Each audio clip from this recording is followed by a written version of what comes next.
Monsieur le Président, au moment où un nouveau scandale éclate sur l'espionnage de dirigeants européens par la NSA, ma question s'adresse à Monsieur le ministre de l'économie, Bruno Le Maire, et porte sur les incohérences du gouvernement vis-à-vis des GAFAM, qui sont aussi le bras armé de la puissance américaine en Europe. La protection des données de santé des Français reste à cet égard notre préoccupation. En juillet, ici même, Monsieur le ministre, je m'étonnais que ce soit Microsoft qui était chargé d'héberger leur plateforme, et ce sans appel d'offres spécifique. Le secrétaire d'État au numérique me répondait alors, au mépris des acteurs technologiques européens, que c'était la meilleure et la seule société.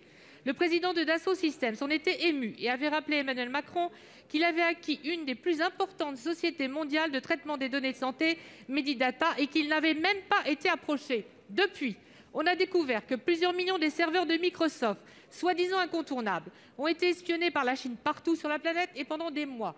Comme l'a révélé Élise Lucet, l'architecture de la plateforme a par ailleurs été conçue par le responsable du plus gros revendeur de données médicales au monde, la société américaine IQIA. Alors maintenant, que penser de votre annonce le 17 mai dernier d'une nouvelle stratégie pour un cloud dit de confiance, incitant des sociétés françaises à utiliser les technologies des GAFAM pour traiter nos données les plus sensibles, donnant ainsi un blanc-seing à des Microsoft ou Google pour entrer dans le sein des seins de nos administrations au moment même où la Commission européenne lance une enquête sur l'usage d'Amazon et Microsoft par les institutions européennes. Assumez-vous vraiment ces choix qui mettent encore plus en péril notre sécurité et surtout torpillent nos propres entreprises? Pour vous répondre, la parole est à la secrétaire d'État en charge de l'économie sociale, solidaire et responsable, Madame Olivia Grégoire. Vous avez la parole. Merci, Monsieur le Président. Mesdames, Messieurs les sénateurs, Madame la sénatrice Morin-Desailly, merci de votre question. Oui, le cloud est partout. Il est devenu un outil absolument incontournable pour héberger, traiter, comme vous le savez, il avait rappelé, les données des entreprises, des administrations, des citoyens. C'est une opportunité, cet essor du cloud, pour la France et pour l'Europe. Il représente, et vous l'avez aussi bien mentionné, des risques.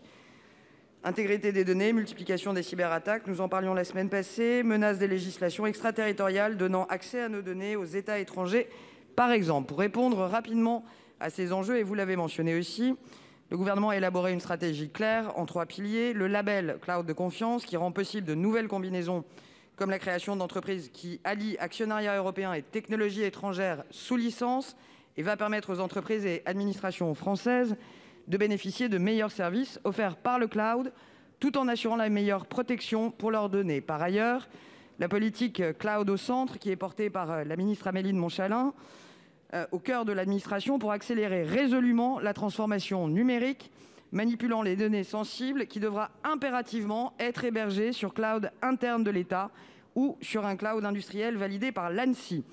Enfin, une stratégie industrielle ambitieuse inscrite dans le PIA 4 et de France Relance qui va permettre d'asseoir la souveraineté française et européenne en la matière. Sur le sujet précis du Health Data Club que vous mentionnez, Madame la sénatrice, sachez que dans les délais annoncés par Olivier Véran, c'est-à-dire au plus tard fin 2022, nous garantissons la migration vers un cloud de confiance labellisé. Donc, c'est une garantie que nous vous apportons.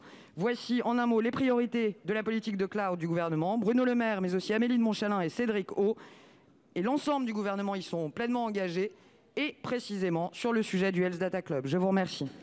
Madame Morin-Desailly. Madame la secrétaire d'État, je regrette vraiment cette complaisance dangereuse vis-à-vis de sociétés qui prétendent créer des technologies protectrices en accordant de coûteuses licences à des acteurs européens pour des offres de cloud made in Europe. Elles ne seront en aucun cas, soyons lucides, protectrices vis-à-vis de la loi FISA, qui permet aux services de renseignement américains d'obtenir secrètement les données traitées par des sociétés américaines, où qu'elles soient. C'est d'ailleurs cette loi qui a justifié l'annulation de l'accord transatlantique de transfert des données par la Cour de justice de l'Union européenne. Cette stratégie, je vous le dis, est à contretemps. Elle ne pourra donc pas vraiment répondre aux enjeux de souveraineté numérique, contrairement à ce qu'a affirmé Cédric O. Hélas, mes chers collègues, force est de constater que la GAFAmisation de l'État est en marche.